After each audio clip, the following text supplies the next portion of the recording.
नमस्कार, knocking-news.com में आपका स्वागत है। मैं हूं गिरिजेश वशिष्ठ। भाई, मोदी जी का कंफ्यूजन जो है ना, उसको भी हिला दिया लोगों ने।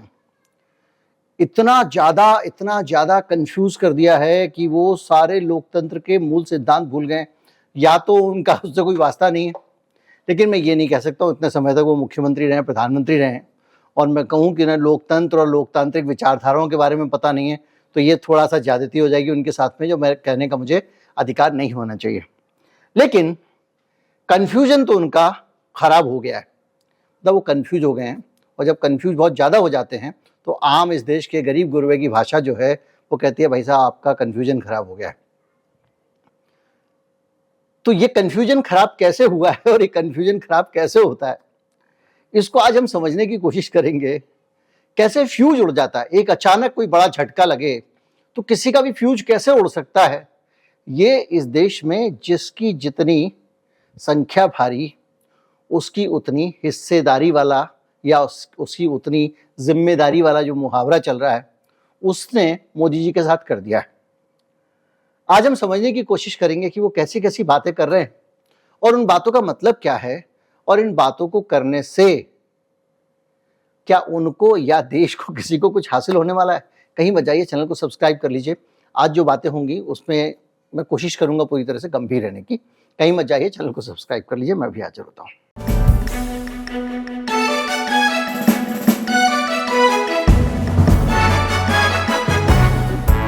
मोदी जी अब जो है, एक जो नारा आया बिहार से, जिसकी जितनी संख्या भारी, उसकी उतनी भागीदारी, उसकी उतनी जिम्मेदारी, जो आप कहना है कह लीजिए।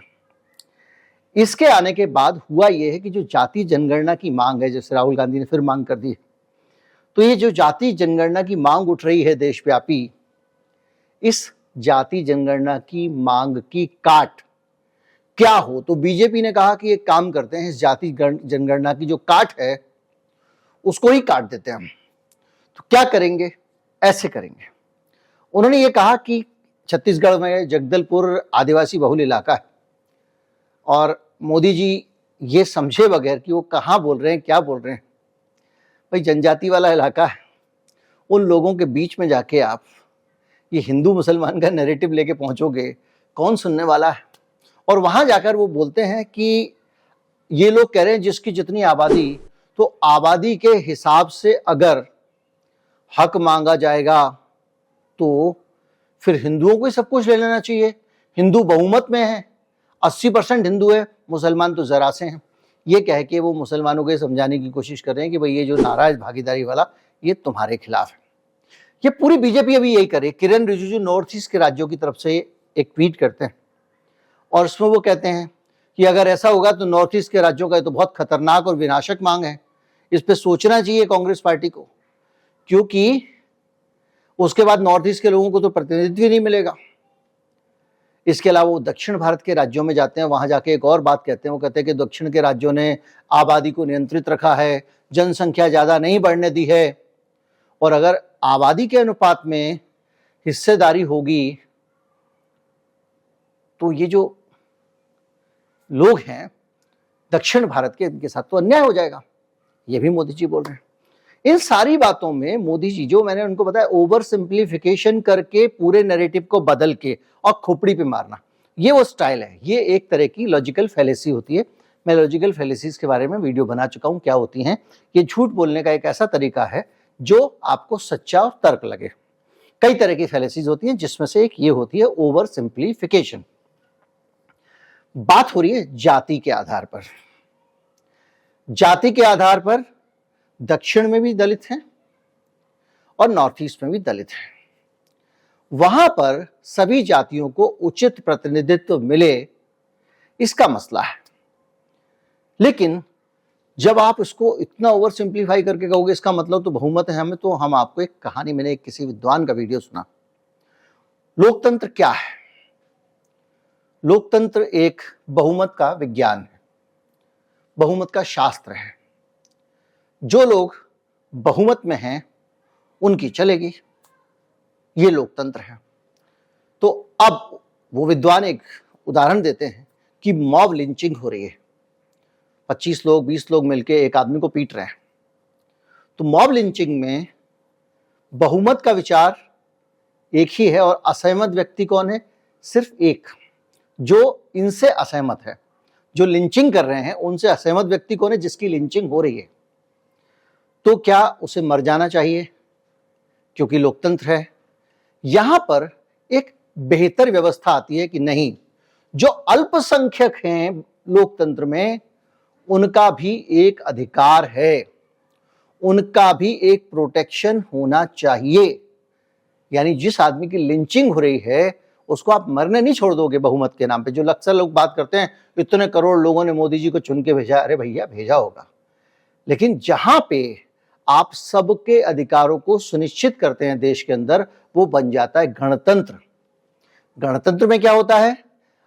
आप एक लिस्ट बनाते हैं, भैया लोगों के ये अधिकार हैं, सरकार ये तो कर सकती है लेकिन ये नहीं कर सकती क्योंकि इन अधिकारों को हम कर रहे हैं सुरक्षित। उस लिस्ट जो बनाते हैं उसके ऊपर लिख देते हैं आप संविधान, और जैसे ही वो संविधान के अनुसार कोई देश चलने लगता है तो हो जाता है गणतंत्र।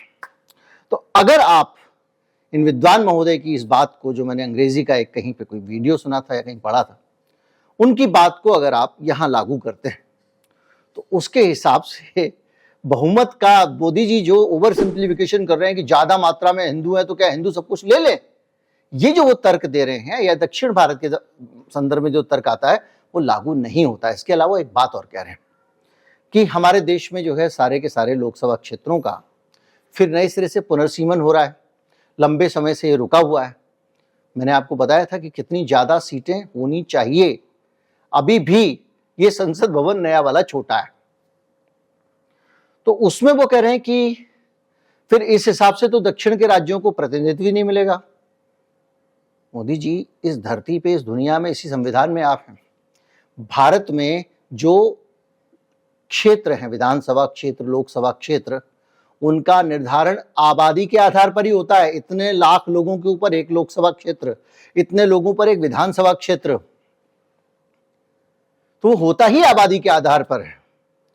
तो मोदी जी जब ये बात कहते हैं तो इसमें एक बात और समझिए, वो ये कह रहे हैं कि इस देश में लोकसभा क्षेत्र अगर आबादी के आधार पर बनाए जाएंगे तो दक्षिण के राज्यों के साथ अन्याय हो जाएगा।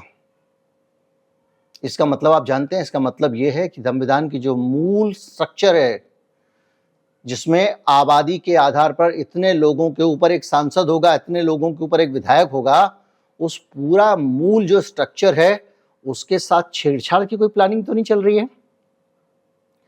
कहीं ऐसा तो नहीं है कि आपके एक वोट की कीमत 1 वोट होगी और मोदी जी दक्षिण भारत के एक वोट की कीमत 1.5 वोट करना चाहते हैं, या नॉर्थ ईस्ट के लोगों के एक वोट की कीमत 2.5 वोट करना चाहते हैं? जरा सोचिए, अगर आपके इलाके से 2.5 लाख लोग एक आदमी को सांसद चुनेंगे, अभी तो यह हुआ कि बहुत समय से पुनर्सीमन नहीं हुआ है, तो जो आबादी बढ़ती चली गई है एक लोकसभा क्षेत्र की, उतनी हुई जा रही है, तो उसमें कहीं पे ज्यादा आबादी कहीं पे कम है, लेकिन जो आइडियल स्थिति है, और अभी आप पुनर्सीमन करने जा रहे हो, तो जब आप दोबारा से हिस्से बांटोगे या लोकसभा क्षेत्रों को, विधानसभा क्षेत्रों को बांटोगे, तो आप क्या मोदी जी आबादी के अलावा कोई और फार्मूला लाने जा रहे हैं?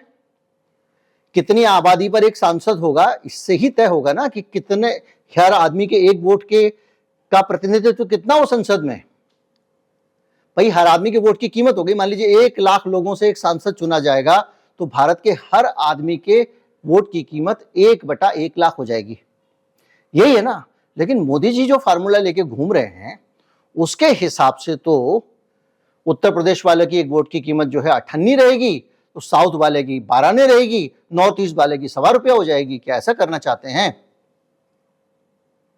और अगर ये नहीं करना चाहते, अब मैंने कहा था मैं बहुत गंभीरता से सारी बात करूंगा, लेकिन इस बार ये सब बातें सुन के आप गंभीर नहीं रह सकते, लेकिन मैं रह रहा हूं, इसलिए आपको मेरी तारीफ करनी चाहिए। और ये सब बातें करके मोदी जी पता है क्यों कर रहे हैं?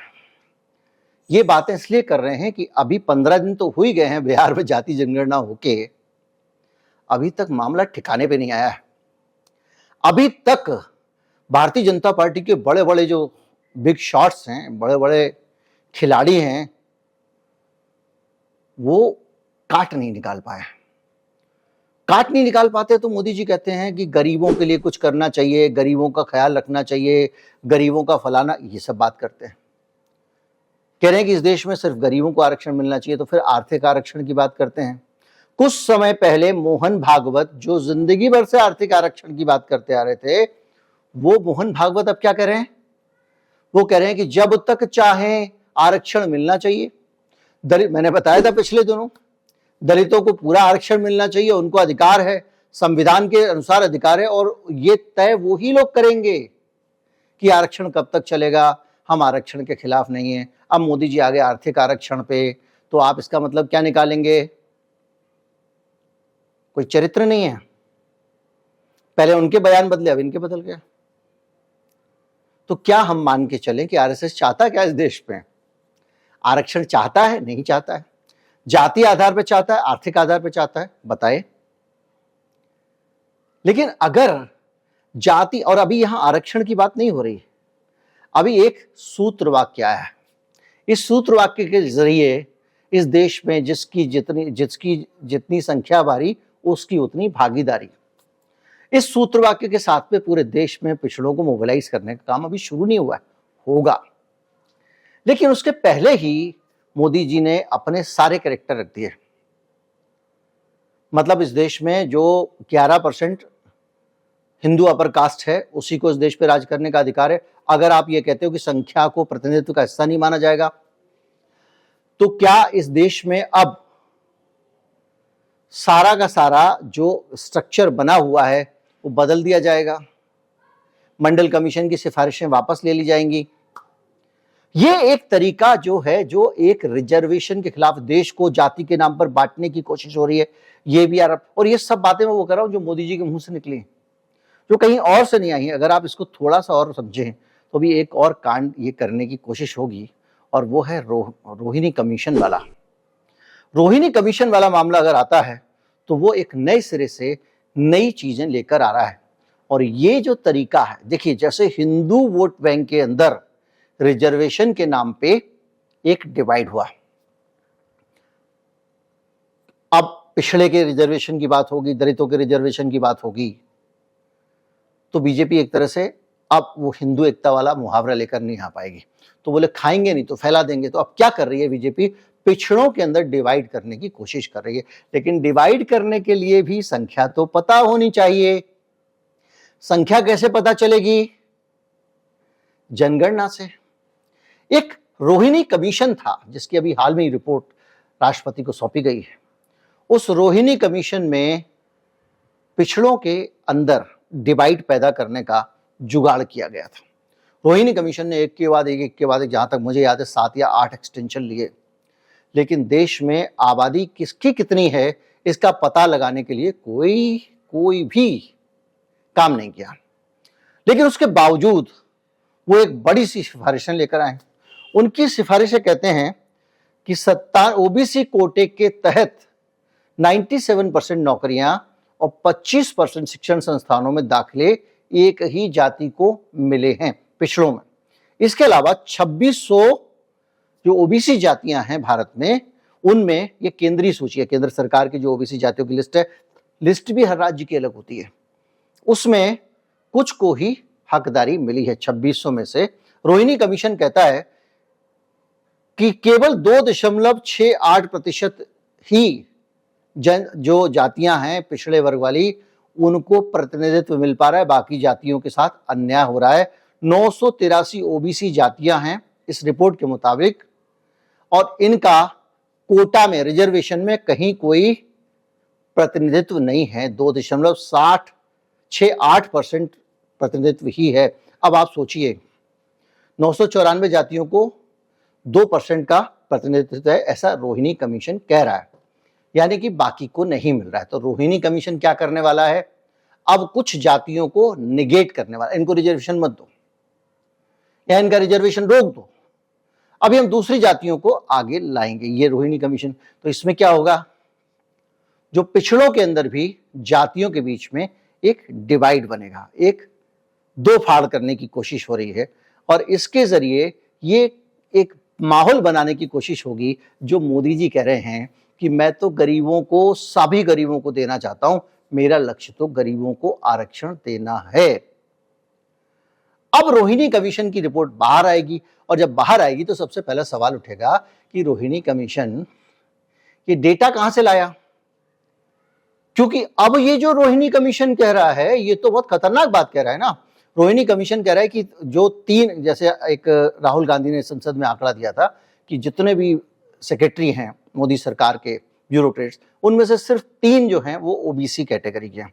अब ये कह रहे हैं कि उन 3 में से 298 जातियां हैं, उनमें से सिर्फ 2% लोग हैं। मतलब समझ लो वो तीनों के तीनों एक खास पिछड़े वर्ग की जाति के हैं, बाकी को कुछ नहीं मिल रहा है। लेकिन रोहिणी कमीशन ये किस आधार पे कह रहा है, कहां से डेटा लेके आया, उसने क्या जातिगत जनगणना कराई, कुछ कराया? कुछ भी नहीं है। तो उस एक ऐसे कमीशन के आधार पर पॉलिसी कैसे बन सकती है? लेकिन हां, इससे राजनीति बन सकती है। और ये रिपोर्ट जो आई है इसमें कहा जा रहा है कि 1,30,000 नौकरियों में जो नियुक्ति हुई है उसका हमने अध्ययन किया है। लेकिन ये कमीशन, अब आपको सुन के लगेगा कि वाकई ये तो गलत है भाई, कि एक कुछ जातियां हैं जिनको 3% ही मिला।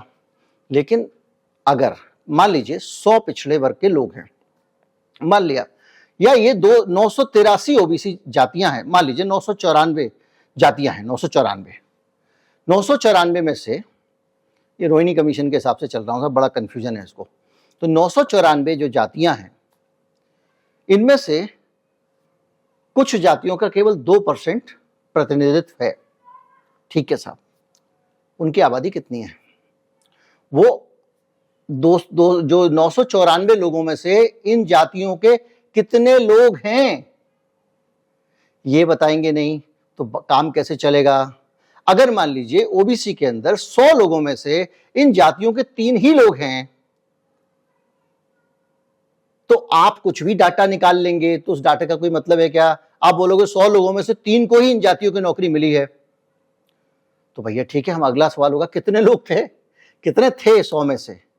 इनका जो डाटा है वो ये इशारा करता है कि सब जातियों के 100 लोग हैं, ऐसा तो नहीं है ना।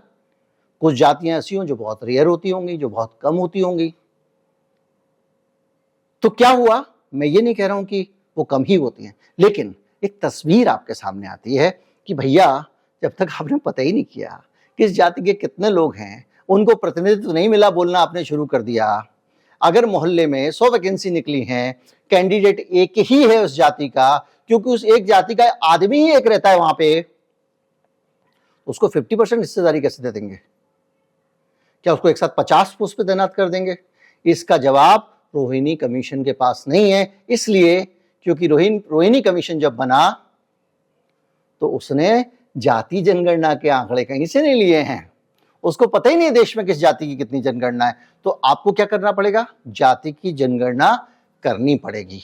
तो मोदी जी जो तरह तरह का नया नया लॉजिक लेकर आ रहे हैं ना, फिर साउथ इंडियन वाले तो कम आबादी वाले हैं तो उनको नुकसान हो जाएगा। भाई ये है ही ऐसा संविधान इस देश का, दुनिया का ऐसी संविधान है, इसमें नया क्या है? सीटें तो आबादी के हिसाब से बनेंगी। तो जो भी है इसको कहते हैं फ्यूज हो जाना मामला। और उसकी वजह एक ये है कि ये पिछले, अगर ये बीजेपी, पुरानी बीजेपी होती है ना, इसकी 25 काट निकाल लेती। अभी इन 9 सालों में, 9.5 सालों में ये हुआ है कि जितने लोग सोचने समझने दिमाग लगाने वाले लोग थे वो सारे लोग डॉक्टर हर्षवर्धन की तरह हो गए। आजकल उनके आप ट्वीट पढ़िए, वो बिल्कुल एक और ट्रोल की तरह हो गए हैं। उनको पता है कि सुबह से उठ के मुझे हर हर मोदी करना है, दिमाग लगाने ही नहीं है। तो धीरे धीरे करके पूरा का पूरा जो सोचने का पैटर्न है वो बंद हो गया है। और जितने भी इनके जो थिंक टैंक विंक टैंक थे उनके अंदर भी यही व्यवस्था लागू हो गई है कि भैया सोचो मत, दिमाग मत लगाओ, क्योंकि दिमाग से असहमति आती है, असहमति का काम ही नहीं है। तो ये इस तरह की चीजों के सॉल्यूशन कौन निकाले? इसके सॉल्यूशन निकालने के लिए बौद्धिक विमर्श चाहिए, स्वतंत्र बौद्धिक विमर्श चाहिए, डिसेंट चाहिए, असहमतियां चाहिए। पार्टी के अंदर मोदी जी के साथ असहमति वाले लोग होने चाहिए जो कह सकते हैं मोदी ये नहीं, ये तर्क चलेगा पार्टी के हित में, आप गलत दे रहे हो। वो तो खत्म ही कर दिया। इसलिए हवन्नक वाली स्थिति है, इतने दिन बाद भी समझ नहीं आ रहा है कैसे रिएक्ट करें। और ये सबसे बड़ा खतरनाक संदेश है इस दौर में। उम्मीद करता हूं वीडियो को आप समझ गए होंगे और ये पूरा राजनीतिक विमर्श समझ गए होंगे। अभी मोदी जी ने गरीबी की बात की है। गरीबी की सच्चाई अगर जाननी है ना, मेरा दूसरा वीडियो चूंकि मैं पहले बना चुका हूं, नहीं तो उसको भी इसी में डाल देता, थोड़ा लंबा हो जाता। तो मेरे उस वीडियो को देखिए जो दूसरे चैनल पे है। आप चौंक जाएंगे इस देश की हकीकत जान के, इतनी तेजी से बर्बादी की तरफ बढ़ रहे हैं हम और आप, जिसकी आप कल्पना नहीं कर सकते। वीडियो को ज्यादा से ज्यादा लोगों को पहुंचाएं, चैनल को सब्सक्राइब कर लें, शेयर करें, अपनी ताकत बढ़ाएं। नमस्कार, जय हिंद।